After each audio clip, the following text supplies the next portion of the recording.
Hello guys, welcome to my YouTube channel. मेरा नाम अनीश है।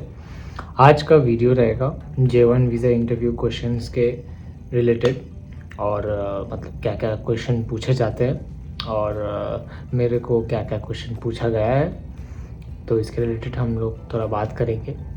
फर्स्ट क्वेश्चन की तरफ बढ़ते हैं, जो रहेगा आपका वाई यूनाइटेड स्टेट्स।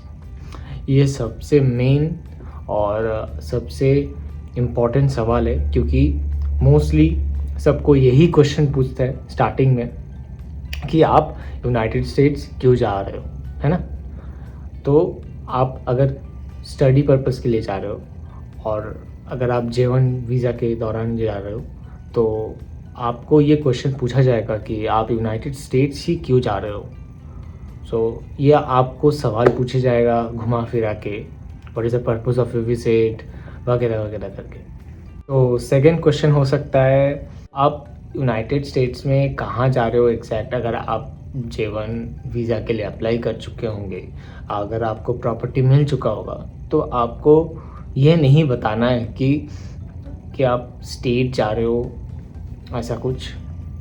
आपको डायरेक्ट बताना है आपका प्रॉपर्टी का नाम, उसके साथ पोस्ट एड्रेस वगैरह और एग्जैक्ट सिटी, उसके बाद स्टेट बताना है, क्योंकि उन लोग को पता है कौन सा स्टेट वगैरह का क्या सीन है ना। थर्ड क्वेश्चन के बारे में जाते हैं कि आप मतलब कौन से बैकग्राउंड से हो। अगर आप वाई यूएसए में अगर आपका बैकग्राउंड एक्सप्लेन नहीं किए हो, देखो मेरे टाइम में मेरे इंटरव्यू के दौरान एक जन से पूछा गया कि विच डिग्री डिड यू परस्यू, ऐसे करके पूछा गया था। मैं ठीक से सुन नहीं पाया, तो ऐसा ही कुछ पूछा गया था। वो लड़का घबरा गया और अपना डिग्री का फुल, मतलब जो ऐसा होता है हर एक जन का डिफरेंट डिग्री कोर्सेस रहता है जो वो किया हुआ है, तो वो खुद का डिग्री का बारे में ही नहीं बता पाया, तो वो उसको कैसे वीज़ा अप्रूव हो जाएगा बोलो। तो ये मेन चीज़ आपको ध्यान में रखना है जब आप DS2019 भर रहे हो। तो उसमें जो जो इन्फॉर्मेशन है वो पहले आप उसको एक जगह स्क्रीनशॉट लेके रखो। जब आप DS2019 भर रहे हो तो उसको आपको ध्यान से देखना है कि आपका ग्रेजुएशन डेट कब एंड हो रहा है, कौन से मंथ में था, कौन से डेट में था। अगर आप कॉलेज जब ज्वाइन किए हो वो कौन से मंथ में था। तो नेक्स्ट क्वेश्चन के बारे में बताते हैं, वो है how much you will be earning. तो ऐसा कुछ रिलेटेड अगर पूछे कि तुम कितना पैसा कमाने जा रहे हो, कितना पैसा तुमको मिलेगा और समथिंग लाइक दैट, तो आप डायरेक्टली बोल देना जो आपका ऑफर लेटर में लिखा होगा कि officer I am getting this much stipend, इतना पर आवर बोल के ख़त्म कर देना। भले ही वो लोग पूछेगा कि तुमको कितना सैलरी मिलेगा वगैरह, तो तुमको स्टाइफेंड वर्ड मेंशन करना है ना। उन लोग को पता है कि तुमको मिलेगा स्टाइफेंड ही, लेकिन उसको क्रॉस क्वेश्चन करना है कि तुम सैलरी, वर्क, जॉब ये सब वर्ड ना यूज़ करो, है ना। नेक्स्ट क्वेश्चन के बाद में चलते हैं, अगर आप लोग कहीं से भी इंटर्नशिप कर चुके होंगे आउटसाइड ऑफ इंडिया, दुबई से, कतर से, फ्रांस से और मॉरिशस से, मालदीव से, कहीं से भी इंटर्नशिप अगर कर चुके होंगे, तो आपको पूछा जाएगा पासपोर्ट देख के आपका पासपोर्ट में ये स्टैम्प है, आप यहाँ पे क्यों गए थे, है ना। तो आपको सिंपली बताना है कि ये मेरा कॉलेज का करिकुलम एक्टिविटी था, तो आप उसी दौरान गए थे। ये क्वेश्चन पूछा जाएगा जिन लोग का बाहर का स्टैम्प ऑलरेडी रहेगा। अगर आपका पासपोर्ट में दूसरी कंट्री और कंट्रीज़ में घूमने का भी, मतलब आपने घूमने गया था और उसका भी स्टैम्प है, तो फिर उसको भी रिलेटेड भी क्वेश्चन आस्क कर सकते हैं। बी प्रिपेयर कि आप क्यों गए थे वहाँ पे और आपने क्या किया वहाँ जाके। तो ये शॉर्ट ब्रीफ एक बार मेमोराइज कर लेना कि तुम वहाँ अगर घूमने भी गए थे तो मतलब कहाँ गए थे, क्या करने के लिए गए थे, what is the purpose of that. जो इम्पोर्टेंट सवाल है वो है कि आपका ट्रेनिंग प्लान के बारे में पूछा जा सकता है।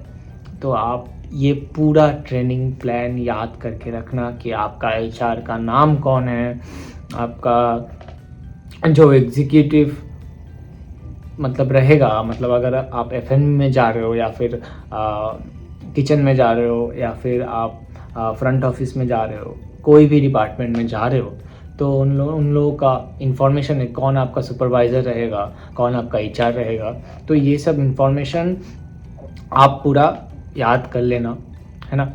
तो उसके बाद रहेगा प्रॉपर्टी के बारे में, कहाँ है एग्जैक्ट प्रॉपर्टी का थोड़ा नॉलेज ले लेना, और DS 2019 में जो आपने इंफॉर्मेशन भरा है प्रॉपर्टी रिलेटेड वो भी पढ़ लेना। और ट्रेनिंग प्लान में जो आपका फेज़ रहेगा वो फेज़ आपको शॉर्टली मेमोराइज करना है। ये नहीं कि आपका पूरा पैराग्राफ पूरा याद रखना है, आपको वो बुलेट पॉइंट्स बना ले कि फेज़ 1 में ये है, फेज़ 2 में ये है, टू द पॉइंट बता देना है अगर पूछे जाते हैं तो। क्योंकि उन लोग उतना ट्रेनिंग प्लान के अंदर नहीं जाते। अगर आपको पहला 2 क्वेश्चंस में ही आपका आंसर मिल जाएगा उन लोग को, तो उसी में ही आपका सिलेक्शन हो जाएगा। अगर आपका क्वेश्चन ट्रेनिंग प्लान तक जाता है तो मेक श्योर कीजिए कि आपको जब पूछा जाएगा ट्रेनिंग प्लान तो आप टू द पॉइंट बोलिए, ज़्यादा एक्सप्लेन मत कीजिए, क्योंकि वो लोग उतना टाइम नहीं लेंगे, है ना। इसके बाद जो आते हैं छोटे छोटे क्वेश्चंस वगैरह कि आपका स्पॉन्सर कौन है, आपने ये कोर्स के बारे में कैसे पता किया और कैसे पता चला, है ना। तो बता देना सिंपली तुम कॉलेज से ये कोर्स के बारे में मतलब इंफॉर्मेशन मिला है।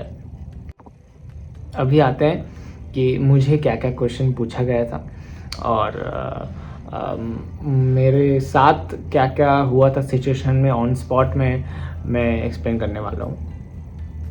वो है कि मैं जब लाइन में था तो मैंने देखने लगा कि बहुत लोग मतलब घबराए हुए थे और बहुत लोग जो इंटरव्यू ले रहे थे, तो उनमें से काउंटर में से 1-2 काउंटर था जो बहुत लोग का अप्रूव हो ही जा रहा था कंटिन्यूअस, जैसे कि दूसरे काउंटर में हो रहा था कि बहुत टाइम लग रहा था इंटरव्यू लेने में, तो उन लोगों का काउंटर में बहुत स्मूथली चल रहा था।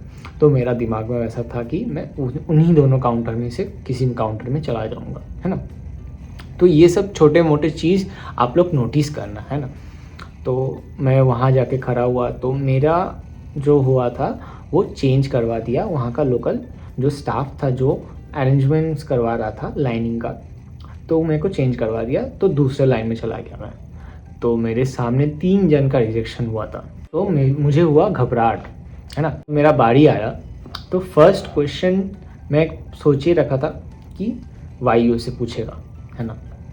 तो मुझे क्वेश्चन किया, ट्रिकी क्वेश्चन किया कि why did you choose this programme. ये नहीं कि वाई यूएसए और what programme did you applied for, ऐसा कुछ, ये सब नहीं, why did you choose this programme. तो मैं सुन नहीं पाया और मैं घबरा गया, मैं पैनिक कर गया। तो मैंने फिर से उनको पूछा कि थोड़ा टाइम ले लेता हूँ, पूछ लिया कि sorry ma'am can you just repeat. तो उन लोगों का आवाज़ भी ढंग से नहीं आ रहा था, तो मैंने उनसे पूछा तो वो फिर से बताई कि why did you choose this programme only. तो फिर मैंने सोचा कि ये वाई यूएसए का ही क्वेश्चन है जो घुमा फिरा के पूछ रहे हैं। तो फिर मैंने एक्सप्लेन करते गया as I belong to the hospitality industry वगैरह वगैरह वगैरह करके, फिर वो बीच में ही रोक देगा आपको। मुझे भी वैसा ही किया था, 2-3 लाइन बोल दिया, उसके बाद सुन के बाद वो खुद से टाइप करने लगती है, आपका चेक करती है कंप्यूटर में। तो मेरा वैसा ही किया। उसके बाद मेरा पासपोर्ट लिया, DS 2019 देखा, वो पासपोर्ट में ही कुछ देखने लगा। फिर मेरा पासपोर्ट में था फ्रांस का स्टैम्प, तो मुझे बोला गया कि तुम फ्रांस क्यों गए थे। तो फिर मैंने बताया कि कॉलेज का करिकुलम एक्टिविटी था for industrial exposure about this department वगैरह।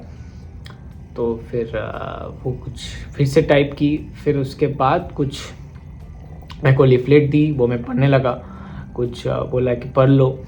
तो फिर उसके बाद मुझे एक और फिर से क्वेश्चन किया कि तुम अगर फ्रांस गए थे इंटर्नशिप के लिए तो फिर कहाँ गए थे।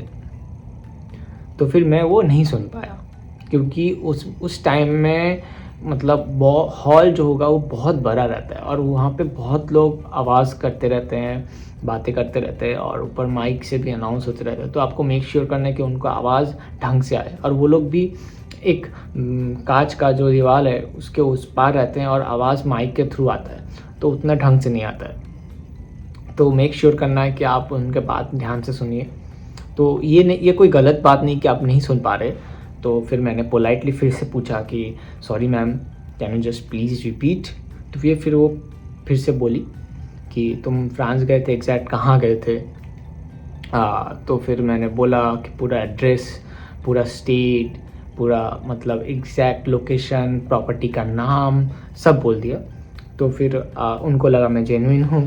कि आप लोग भी जहाँ पे भी ट्रेनिंग करने गए होंगे, अगर बाहर गए हो तो पूरा डिटेल्स याद करके जाना, पूछ सकते हैं आप लोग। तो मेरे को फिर से एक और क्वेश्चन किया कि तुम वहाँ पे कौन से डिपार्टमेंट में ट्रेनिंग वगैरह लिए हो। तो फिर मैंने बोला कि मैं वहाँ पे कुलिनरी डिपार्टमेंट में ट्रेनिंग लिया हूँ। वहाँ पे मैं फ्रेंच क्विज़ीन, इटालियन क्विज़ीन, ये थोड़ा क्विज़ीन के बारे में मैं नॉलेज गेन किया हूँ। और ये हॉस्पिटैलिटी इंडस्ट्री क्या है वो सब पूरा नया था, तो वहाँ पे मैं थोड़ा बहुत इन्फॉर्मेशन गेन किया हूँ वहाँ से।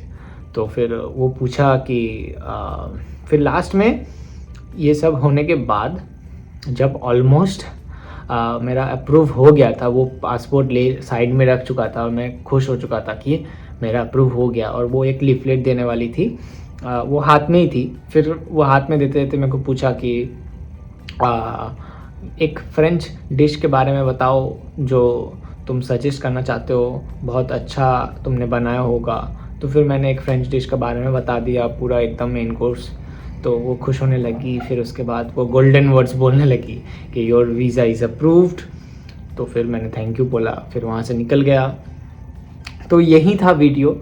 अगर आप लोग को भी कुछ भी अलग क्वेश्चंस दिमाग में आते हैं J1 वीज़ा क्वेश्चन के रिलेटेड, अगर आप लोग को भी कोई भी अलग क्वेश्चन दिमाग में आता है कि मुझे ये सवाल है J1 वीज़ा के रिलेटेड, तो आप डेफिनेटली डिस्क्रिप्शन में दिए गए लिंक में या फिर आप सोशल मीडिया में या फिर आप मुझे मेल कर सकते हैं, कहीं से भी आप कांटेक्ट कर सकते हैं। मैं आपको रिप्लाई दे दूंगा और मैं आपको हेल्प करने की कोशिश करूंगा।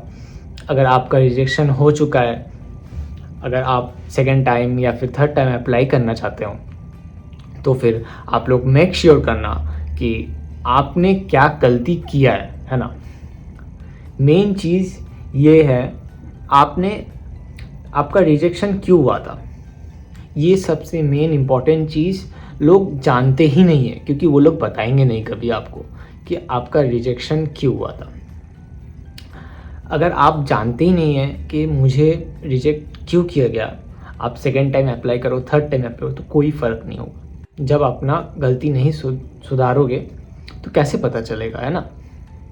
तो आपको पता करना है कि आपका गलती क्या था, कौन सा क्वेश्चन का आपने ठीक से सवाल का जवाब नहीं दिया, क्या आपने वहाँ पे बोलते बोलते रुक गए थे, क्या आप बहुत सोचने लगे थे, टेंस में थे, क्या आपका गलती हुआ कि आपका रिजेक्शन हुआ। तो ये सारे सवाल आपको खुद से करना है कि क्यों मेरा गलती हुआ। फिर आपको अगर जवाब मिल गया, फिर आपको अप्लाई करना चाहिए सेकेंड टाइम या थर्ड टाइम। आई विश आप लोग का भी अप्रूव हो जाए। Thank you. आज का वीडियो यहीं तक था। अगर आपको कुछ और भी जानना है तो आप कमेंट्स में और या फिर सोशल मीडिया में आप मुझे बता सकते हैं। Thank you.